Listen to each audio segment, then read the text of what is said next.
Thank your counselor and your administration for inviting me to speak today about the student financial aid process. My name is Ann Carmichael, and I hope by the end of this presentation, you have a better understanding of the student financial aid process.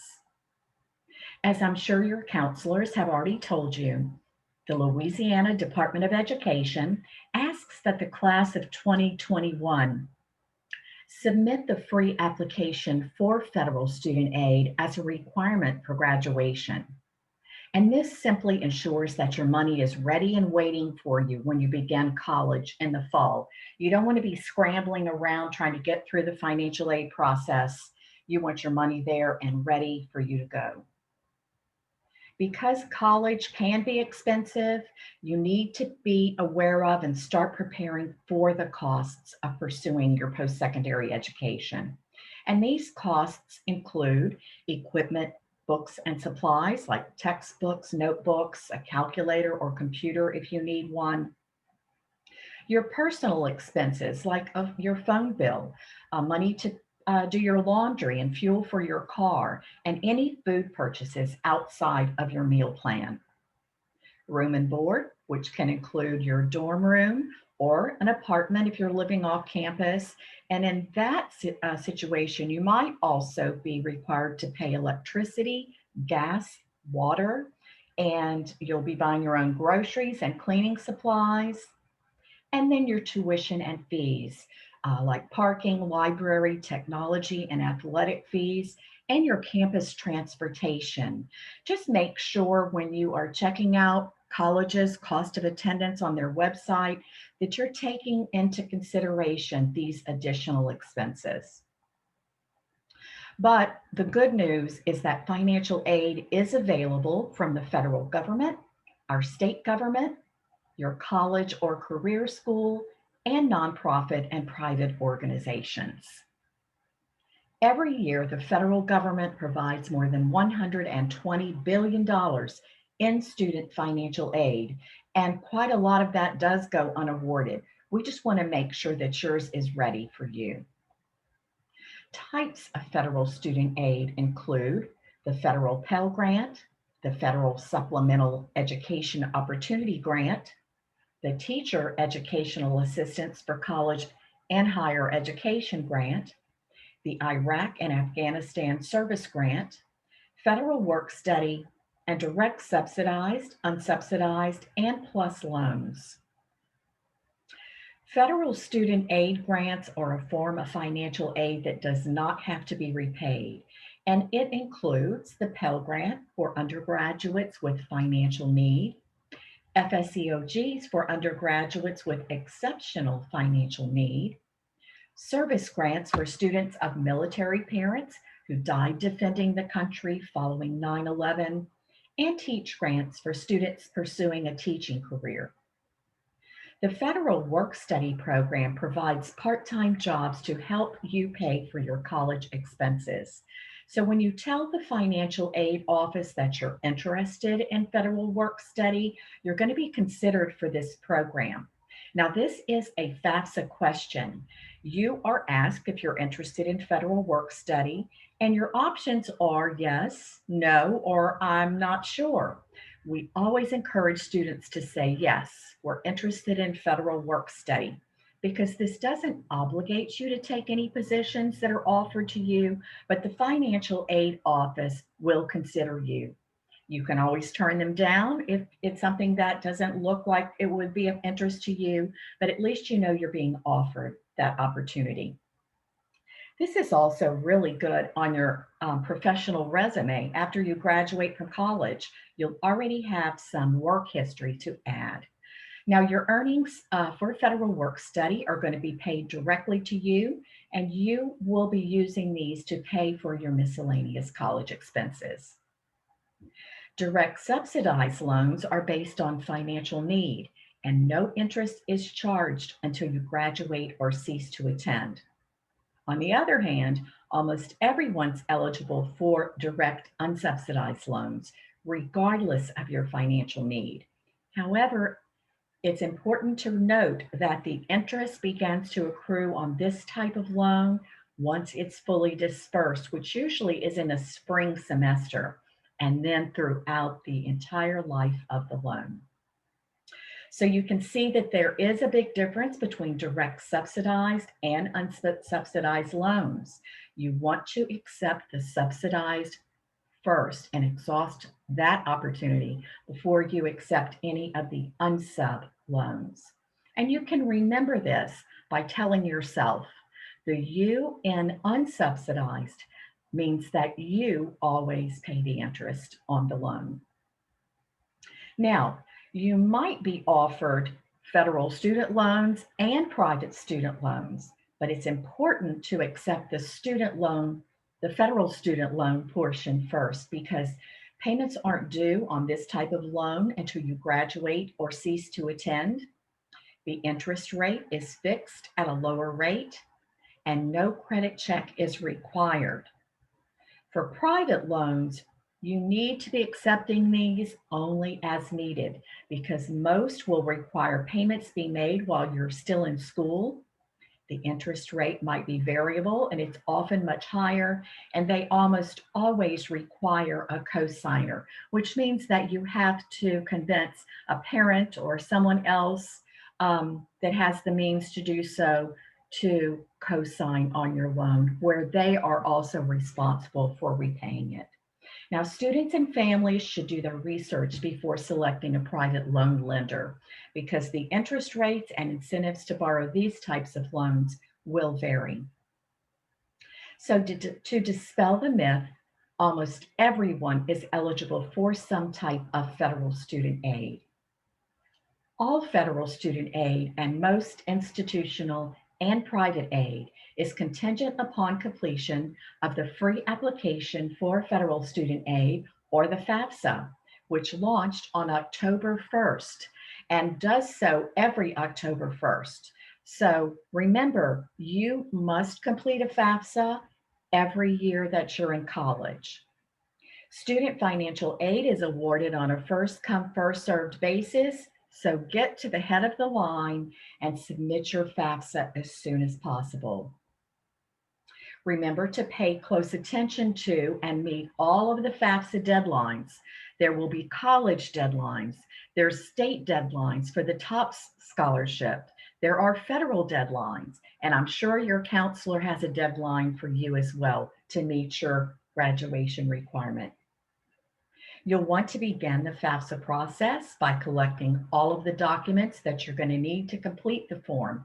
And these include the student and parents' social security cards, because the FAFSA requires that your name and social security number reflect exactly what's on your social security card. Your 2019 federal income tax returns, if you filed for the 2019 tax year, your W-2s, because there's important information on this form that might not be reflected on your tax return, and bank statements and records of investments that you, or as the student or your parents, may have, because you must report the balances of these accounts as of the date you submit the FAFSA. You'll want to begin the process by creating your Federal Student Aid ID. It's also known as the FSA ID, because this allows students and parents to identify themselves electronically when accessing all of the federal student aid websites, such as the FAFSA. Now, the FSA ID consists of a unique username and a password that you're going to create yourself, and should reflect only your personal information.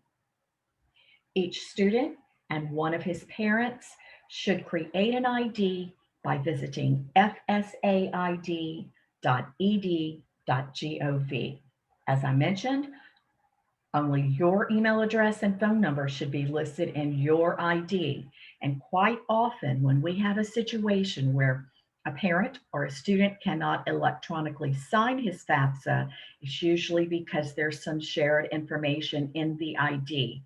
Perhaps the student is using mom or dad's mobile phone as their alternate phone. If you don't have an alternate phone, just leave that field blank. And vice versa with mom or dad. Don't use child's FSA, another child's mobile phone or email address because that might also still be in use. Your FSA ID username and password is your official electronic signature and it's legally binding. So make sure that you're recording it. You'll use it every year that you're in college and keep it in a safe place. If you don't have access to a computer, you can download the FAFSA mobile app. It's called My Student Aid, and you can use it to submit your FAFSA on your mobile device or any other device with internet access. Or if you prefer, you can use the web-based version at fafsa.gov. Begin the FAFSA by logging in with the student's FSA ID because the FAFSA is the student's application for federal student aid. The parent FSA ID will be used if he chooses to link his tax information from the IRS into the FAFSA. And then mom or dad will use their FSA ID to sign the student's FAFSA. The high school class of 2021 should be completing the 2021-2022 FAFSA. You will see that there is also an option to start the 2020-2021 FAFSA, but that's for students in college this academic year.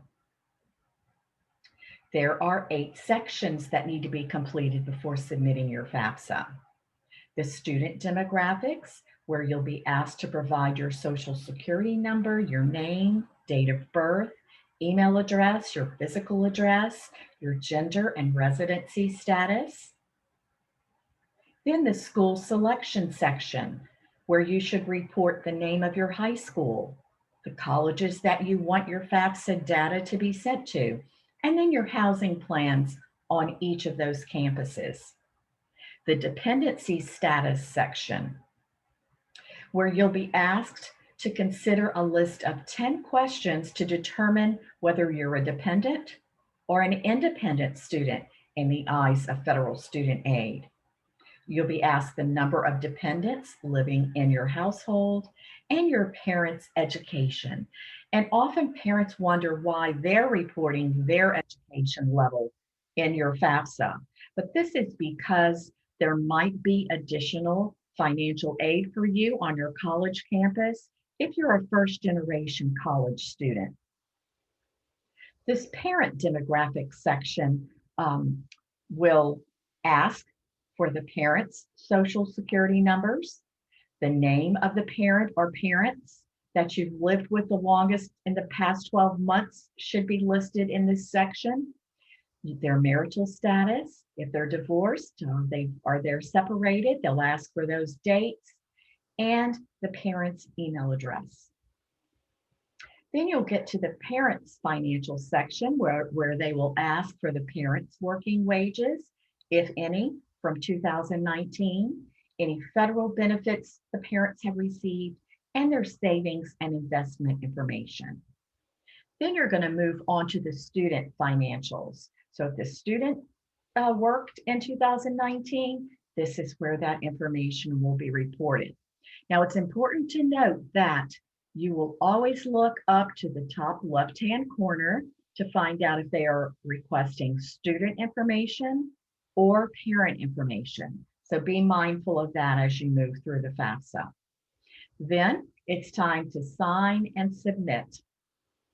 And you're going to do this by using the student's FSA ID and one parent's ID as well. Then you'll want to review your confirmation page. Now, as you move through the FAFSA, if you have any questions about the question you're being asked, you can always look over to the right-hand side of that question, and you'll see a question mark in a dark blue circle. If you click there, you will get a better description of exactly what they're asking you to provide. You can also click on any of the hyperlinks included in the FAFSA. You can request a FAFSA online chat. You can call Federal Student Aid or Leela's FAFSA helpline, and I'll provide that contact information to you again after the presentation. But for this session, I'm going to cover the most commonly asked FAFSA questions. Now, if you have one that I don't address in this presentation, you can contact me on our helpline, or you can shoot me an email. The citizenship requirement. Just remember that the student must be a citizen or an eligible non-citizen to complete a FAFSA. And if you're not quite sure what an eligible non-citizen is, there's a hyperlink provided for you. So just click on that for a better description. Now, if the student has a social or an alien registration number, but his parents do not, then the parents will enter zeros anytime a social security number is requested. And then the student can go ahead and submit their FAFSA. Young men between the ages of 18 and 26 must register with Selective Service to be eligible for federal benefits.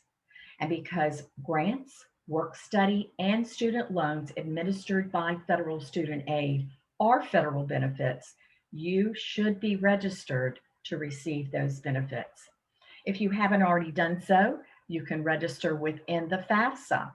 If you're not yet 18, go ahead and register within the FAFSA if you'd like, because as of the date you turn 18, you will be automatically registered with Selective Service. If you choose not to register with Selective Service young men, you will not be offered federal student aid, but you can pay out of pocket for your college education. Now, only the colleges that you list on the FAFSA in the school selection section will consider you for student financial aid. They're not going to send your financial information and your personal info out to every college across the country. You have to give them permission to do so. So make sure you're adding all of the schools that you're considering. Even if you haven't applied there yet, add them on the FAFSA. To determine your dependency status, you're going to be asked to consider these 10 questions. Will you be 24 or older by January 1st of the school year for which you are applying for financial aid? Are you married or separated but not divorced? Will you be working on a graduate degree? Do you have children who receive more than half of their support from you? Do you have dependents other than children or a spouse who live with you and receive more than half of their support from you? Are you currently serving on active duty in the U.S. Armed Forces for purposes other than training? So this means other than boot camp or basic training. Are you a veteran of the U.S. Armed Forces? At any time since you turned 13, were both of your parents deceased? Were you in foster care? Or were you a ward or dependent of the court? Are you an emancipated minor? Or are you in legal guardianship as determined by a court? Now, these are two instances where you'll find hyperlinks to better describe what emancipated minor means or what legal guardianship means. And remember, legal custody is not always considered legal guardianship. So make sure you have your legal documentation in front of you before you answer this question. Are you an unaccompanied youth who is homeless? Or are you self-supporting and at risk of being homeless? Now, if you can answer yes to just one of these questions and provide a legal document to the financial aid office supporting your claim, then you're considered an independent student for FAFSA purposes, and you will not be asked to provide your parental information. Unfortunately, for FAFSA purposes, you're not considered an independent student simply because you file your own taxes or you live alone and support yourself. This is the most commonly asked question. Who do I report as my parents on the FAFSA? The parent or parents that you've lived with the longest in the past 12 months should be listed on your FAFSA. So if you live with both of your biological parents, you'll want to list both of them. If the parent you lived with the longest in the past 12 months is separated, divorced, or was never married, you should list only that parent on the FAFSA. However, if that parent is now remarried, you should list that step parent. In other words, federal student aid wants to know the financial standing of the household that the student has lived in the longest in the 12 months prior to the date that the FAFSA was submitted. If you're identified as a dependent student, but your parents refuse to provide their information on your FAFSA, you're simply going to state, I'm unable to provide information about my parents. State that you do not have a special circumstance, and submit your FAFSA without parental information. But it's very important after you submit your FAFSA that you contact the financial aid office to discuss your situation. If not, you're only going to be considered for student loans, no grant monies. But if you contact the financial aid office with your special situation, they might be able to make an adjustment to your aid offer. Now, to make the processing of your federal student aid go a lot quicker, the student and parents who worked in 2019 should attempt to use the IRS data retrieval tool. This is going to greatly diminish your chances of being selected for verification on your college campus. If you or your parents did not file a return in 2019, that's fine. You'll simply state will not file or going to file. And then you can update your FAFSA once you have filed for that tax year, if necessary. If you're having trouble using this data retrieval tool, please call Federal Student Aid or Leela's FAFSA helpline. We can give you some tips on this process. So once you have linked to the IRS, you'll be on their site, and this is where you'll want to use your 2019 income tax return to fill in all of the fields you see here. Now, say your tax preparer misspelled your name or your parents' name, the street address has changed, street was used instead of avenue. You have to provide the information exactly as printed on this return. That's why it's important to have it ready to go. This is one of the most common reasons that people can't link to the IRS. So make sure you have your tax returns with you. And now you're almost finished with your FAFSA, but before you submit it, please review your student aid report. This shows every question you were asked and your answer to it. And in order to help the financial aid office process your student aid in a timely manner, make sure they have correct information. This is always a good time to go back and correct any errors that you might see before you submit your FAFSA. Now, the student and one parent must sign the FAFSA using your FSA IDs. If you submit your FAFSA without signatures, then your FAFSA is going to be considered incomplete. And the financial aid office will not be able to process your financial aid. But don't worry, Federal Student Aid is going to constantly remind you via email to go back into your FAFSA, make corrections, or sign and resubmit. Once you do press submit, you're going to see this pop up. This is your FAFSA confirmation page, and you want to review it to find out the next steps that you need to take to complete the student financial aid process. You'll be able to see a list of the colleges that will receive your FAFSA data. You can review your estimated expected family contribution and your financial aid estimates.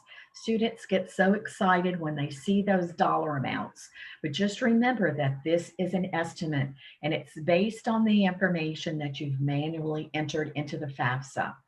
Each college financial aid office must verify all of this information, and they are actually the group that is going to process your student aid.